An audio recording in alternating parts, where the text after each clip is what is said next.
Бердібек Соқпақбаев. Компас. Қанаттың папасы бір рет ауданға барғанда оған сыйлыққа компас әкеп берді. Үлкендігі қалта сағаттай жып-жылтыр қара құтылы әдемі компас. Тілінің қара бояулы ұшын қалай айналдырып жіберсең де, қалтырай теңселіп барып солтүстікті нұсқап тұра қалады. Дегеннен жазбайтын бір бетке бала тәрізді. Қанат қуанып кетті.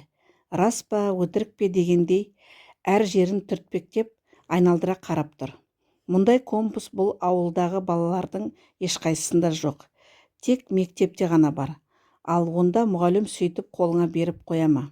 Қанат өзін өзгелерден асып кеткендей сезінді. Жүгіріп көшеге шықты.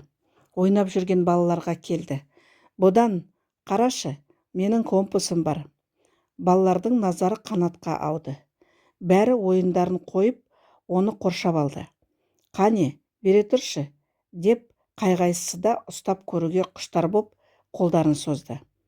Бірақ Қанат оларға компасын бірден бере қоймады. Сен кеше бәкіңді беріп педің, деп Теміржанның қолын қағып жіберді де бетін басқаларға бұрды. Міне, қараңдаршы, қалай айналдырып жіберсең де солтүстікті көздеп тұра қалады. Ал жай уақытта мұнасын бүйтіп басып қойсаң, тоқтай қалады. Біреудің көрсеткені өзің ұстап көргендей қайдан болсын? Балалардың ынтазары қоза түсті. Бере тұршы. Қанат компасты әуелі өзінің тәуір деген жолдасы Боданға берді. Бодан мұндай дәрежеге ие болғанға мәртебесі өсіп, әрі компасқа сұқтана қарап тұр.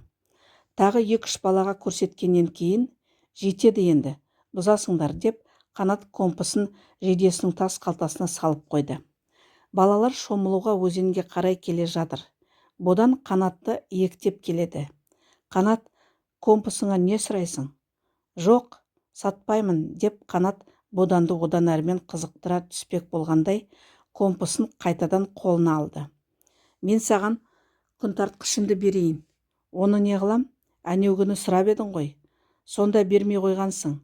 Енді керегі жоқ, деп кергіді Қанат. Бодан осы арада өкініштен өз тілін өзі тістегендей болды.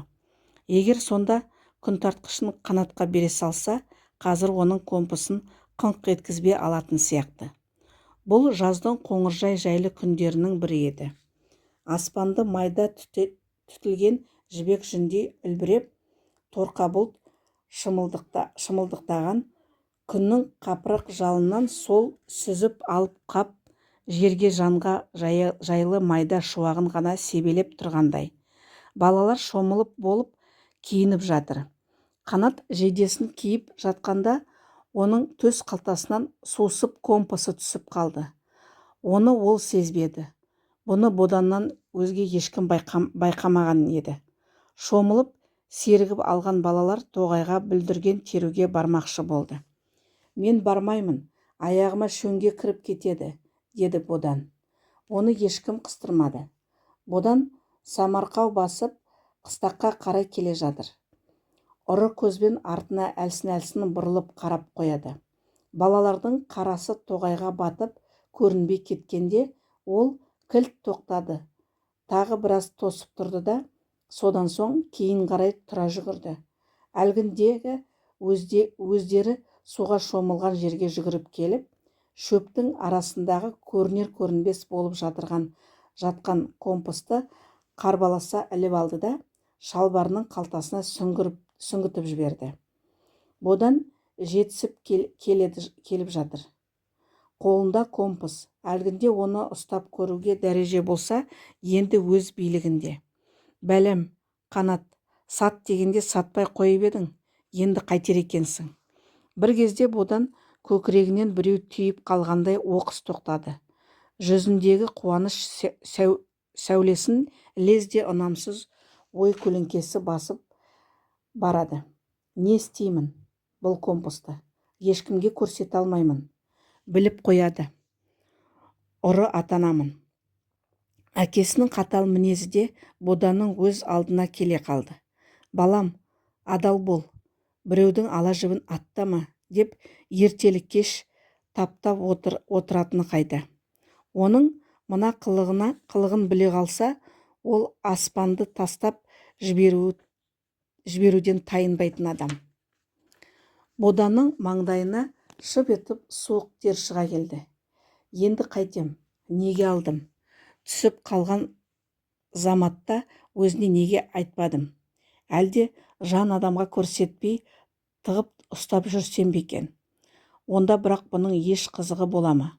Осындай сапырылысқан мазасыз ой үстінде Бодан қолындағы компасты аудара төңкере қарап бір қауым тұрды.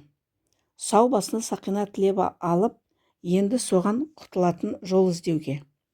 Ұры деген жексұрын бір сөз ызыңдап құлағынан кетер емес.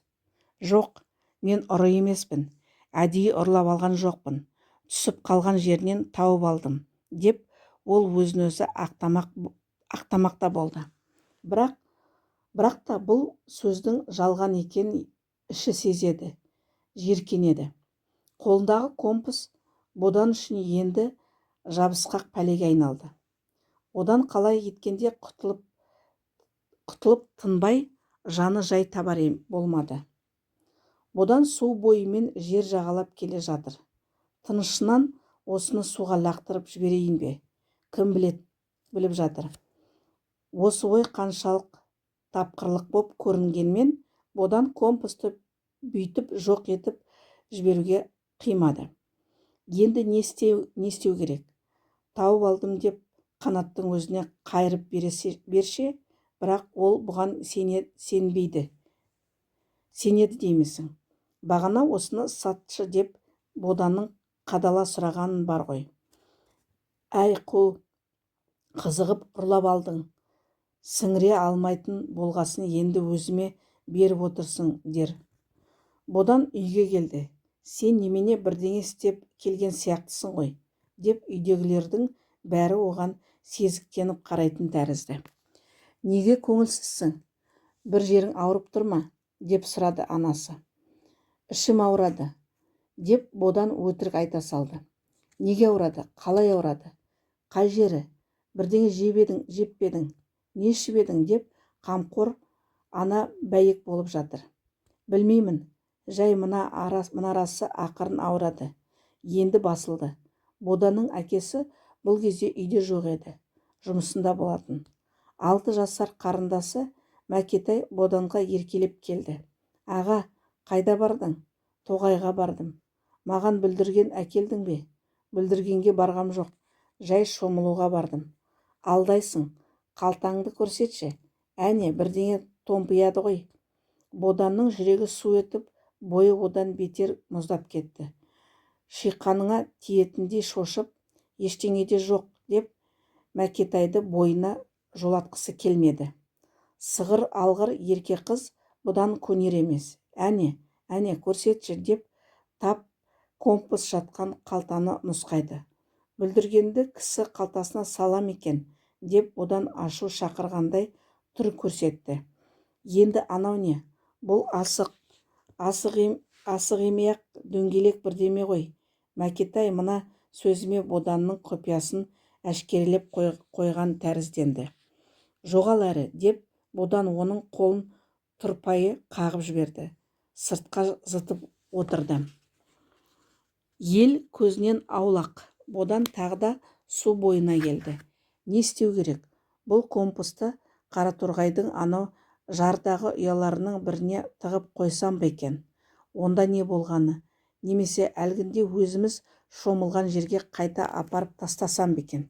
Қанат мүмкін іздеп келіп, өзі тауып алар.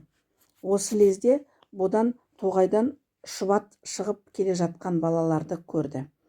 Қолдарында теріп алған бүлдіргендері бар тәрізді. Әлденеге асыққандай ентелей басып келеді. Боданның жүрегі аттай тулап кетті. Балалар оның арамдық қылығын біліп қойып, өзара соны сөз етісіп келе жатқан секілденді. Енді қайттым, не істедім? Суға лақтырып жіберіп құтылу керек. Бұдан басқа еш жол жоқ қалмаған тәрізді. Лақтыр, жұтып алып, зымзия жоқ етейін. Күйзеліп тұрған жаныңды сөйтіп жай тапқызайын.